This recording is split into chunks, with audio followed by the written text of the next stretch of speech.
প্রধান উপদেষ্টা জনগণের প্রত্যাশা অনুযায়ী বিএনপির সাথে বৈঠকের পর কতটা কষ্ট হয়ে বলেছেন, আওয়ামী লীগ যতটা ক্ষতি করেছে তার চেয়ে বেশি ক্ষতি করবে বিএনপি। সেজন্য তারা গণপরিষদ চায় না, তারা চায় সংসদ নির্বাচন। এই দেশে আওয়ামী লীগ বিএনপি জাতীয় পার্টি দুর্নীতি করার পরও গঠনতন্ত্রের পারিবারিক তন্ত্রকে টিকিয়ে রাখতে তাদের সুবিধা মতো গঠনতন্ত্র পরিবর্তন করে যোগ্য আর যোগ্যতাকে অবমূল্যায়ন করেছেন। ডিসেম্বরের আগে নির্বাচনী রোডম্যাপ নিয়ে আলোচনার জন্য প্রধান উপদেষ্টার কাছে সময় চেয়েছে বিএনপি। কারণ গণপরিষদ তো তাদের লুটপাটের রাস্তা বন্ধ করে দেবে নতুন সংবিধান লিখা, তাই তারা সংসদ নির্বাচন চায়। আপনারাই বলেন, হাসিনা যে সংবিধান রেখে গেছে, যে সংবিধান খালেদা জিয়া ছুঁড়ে ফেলে দিতে চাইছেন, সেই সংবিধান বদলাইতে চায় না কেন বিএনপি?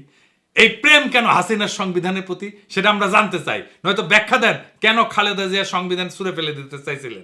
গত 31 অক্টোবর বিএনপির সংশোধিত গঠনতন্ত্র গ্রহণ না করতে নির্বাচন কমিশনকে নির্দেশ দেন উচ্চ আদালত। একটি রিটের আবেদনের পরিপ্রেক্ষিতে আদালতে আদেশ দিয়েছিলেন। সংশোধনের আগে বিএনপির গঠনতন্ত্রের ৭ গ ধারায় বলা ছিল, দুর্নীতিপরায়ণ বা দেউলিয়া কোনো ব্যক্তি দলের কোনো দায়িত্বে থাকতে পারবেন না। মূলত জিয়া অরফানেজ ট্রাস্ট দুর্নীতি মামলায় বেগম খালেদা জিয়ার 10 বছরের জেল ও 21 আগস্ট গ্রেনেড হামলা মামলায় তারেক জিয়ার যাবজ্জীবন কারাদণ্ডের কথা মাথায় রেখেই কোনো আলোচনা ছাড়াই গঠনতন্ত্রের এই ধারাটি বিলুপ্ত করে বিএনপি। পারিবারিক তন্ত্রকে টিকিয়ে রাখতে আইনের মাধ্যমে তা সিদ্ধ করে নিয়েছেন। প্রধান নির্বাচন কমিশনারকে প্রশ্ন করলে তিনি জানান, বিএনপির গঠনতন্ত্র সংশোধনের বিষয়ে আদালতের নির্দেশনা মেনে নেওয়া হবে। আদালতের নির্দেশ মানব।